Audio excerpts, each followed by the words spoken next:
still ahead for you this morning. We continue our discussions around that story. Sisulu denying, apologizing for her attack, her article attacking the judiciary and the Constitution.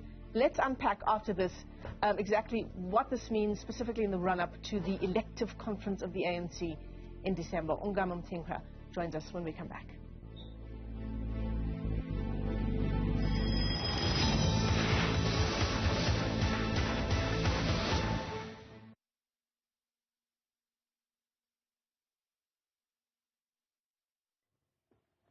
Ongama, it's Michelle Cray. Can you hear me? Hi, Michelle. Can hear you. Can you hear me? Yes, I've got you loud and clear. Good morning. Thanks very much for coming on so early. Thank you. It's a pleasure. Thank you for having me. Until what time are we going to continue? We can have about 7 minutes. You okay with that? Yeah, that's best, yeah.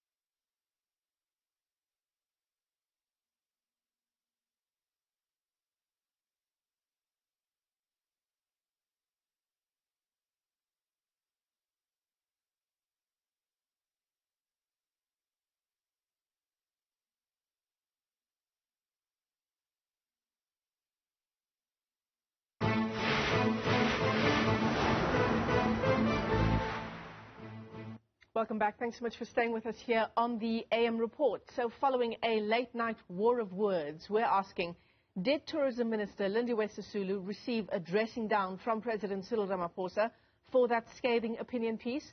According to the presidency, this is what happened at a Wednesday meeting in Cape Town. The presidency saying in a statement that Sisulu retracted her statement and apologized for a comment. But in a response subsequently released by Sisulu, she denies that. Something that prompted the presidency to release a second statement. This was all very late last night, reaffirming its initial communique.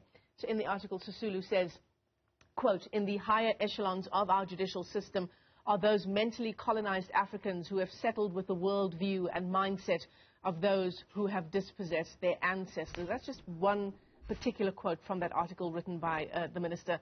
Political analyst Ongama Mtimka says, a number of things. Let's unpack it with him. He joins us now via our video link in Gqeberha this morning. Ongama, our viewers will be forgiven for thinking this morning.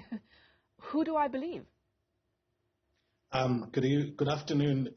Good morning, Michelle, and the viewers. Yeah. It feels that long, hey, into the day. Yeah.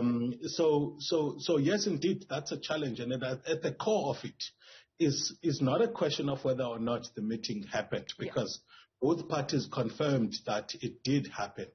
The question is, one, did the minister in the meeting retract the statement? According to the presidency, yes. Now, the key question is the protocols of releasing this publicly. Obviously, the minister denies that she retracted. She saw the outcome of the meeting as an outlining of a process that still needed to unfold, as she describes. So she was waiting for the next step, as she describes it. Now, the key here, if it's the protocols of releasing this in public, the minister feels, and rightly so, that she should have been engaged. And in fact, if this would be interpreted as victory for President Cyril Ramaphosa, there would not have been a need for the presidency to issue the statement.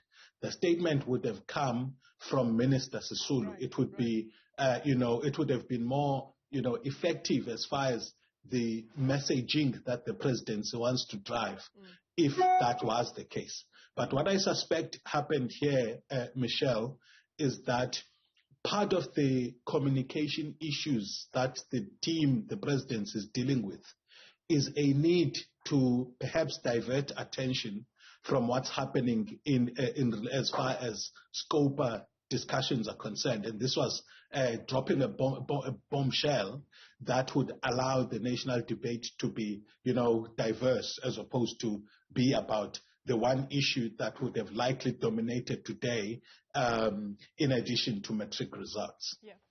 So Ongama, if we were to read, I mean, we weren't in that meeting. We don't know what unfolded. But if we were to just read these three statements, the first statement from the presidency, the response by Minister Sisulu, and that second statement from the presidency, it seems, on the face of it, as you say, that the presidency jumped the gun. Because also, in effect, Ongama, as you say, the presidency is saying on behalf of the minister that she apologized, that she retracted her statement. It does slap of a bit of a principal in a school kind of way of dealing with things. It would have been a lot more effective, as you say, if that apparent apology and retraction comes from the minister herself, which she says is not the case. She stands by her article. Sure. So remember, in mediatized politics, if the value of events and political developments is twofold, both in them happening. So if I secure a political victory, that's a win in itself. Then when it gets into the public domain, that's a second victory. Mm-hmm. So if indeed the discussion went as the presidency describes it, President Ramaphosa and his team would not be satisfied with the victory happening behind closed doors if it indeed happened. And if you look at this, there was hush-hush about the meeting before time. It was released after the fact. What that suggests is that both parties were careful, not knowing what to anticipate would come from the meeting. Mm. And the fact that the statement comes about just under 24 hours after the purported meeting happened suggests to me that there could have been some tug of war or tussling as to how should the communication about what happened, which matters to both of them, be treated. So if they have a recording of this or minutes of this meeting, the presidency, though they have made a boo-boo as far as process is concerned, would be justified politically because they stand to gain from releasing this yesterday if they found that the minister and her team were not releasing it. And this is not me talking due process. This is me talking political strategy. I've already talked to you about who I think is in the wrong as far as due process is concerned. But political strategy and political imperatives of the day would have made the presidency's team, the president's team, to want to release something to this effect as soon as possible, given the time that lapsed between when the article came and when the president met with the minister. In addition to that, I don't want to take away from the political expediency of developments in Parliament as far as the communication strategy of the presidency. So, Ongama, it's a long road to December 2022, isn't it? And we're already getting a taste of what the next few months will look like. Yeah, I'm glad you mentioned that, Michelle, because part of the sensitivities on both sides of the political divide in this case are perceptions about who is powerful, who is winning, and who is not. And that is a key feature of ANC elective conference here. And here, it's not just about the two individuals, but those whom they seek to mobilize behind them. Now, this is why I think that what may happen is yet another power play here. What this incident does from yesterday is, notwithstanding the issues around protocol, are issues of authority being undermined on the one level, on both sides, by the way. The minister would have had, as a principle of common decency, a need to actually approve a statement that's issued on her behalf. And in fact, it's not uncommon to have a joint issuing of a statement about a meeting where two parties met. So she would feel aggrieved as far as that is concerned and undermined. Mm. Likewise, the president would feel undermined if the minister differed with him, because the minister differed with him in public and therefore embarrassed the president. So what's happening here is a mutual contestation of the authority of both parties. But they have left themselves enough room, Michelle, for plausible deniability, because it's not the politicians themselves that have acted in the public domain here. It's their representatives. So there's significant room for both of them to escape the direct implications of the undermining of authorities that have happened as a result of. But Ongama, what would be the president's next step here, being undermined as the president in public in this way?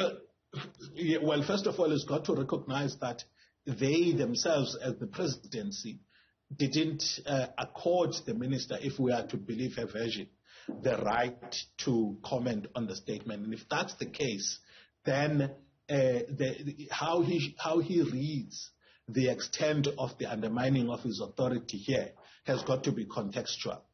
But nevertheless, in the public gaze, it's happened, and he's going to want to act to recover from that. Yeah. Ongama, we've run out of time, but I need to just ask you, just seeing some of the reaction to what unfolded in the late hours of last night, there is a real sense that, we've sort of got front row seats to the politicking at play in the country, as we always do, isn't it?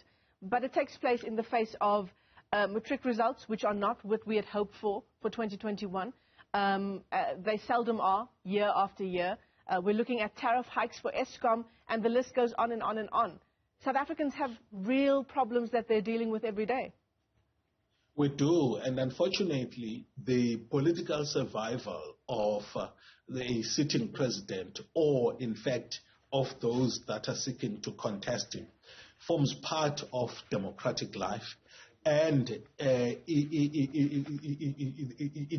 way in which it is done in the ANC, under a cover of darkness and very archaic ways of, and rigid ways of managing presidential campaigns.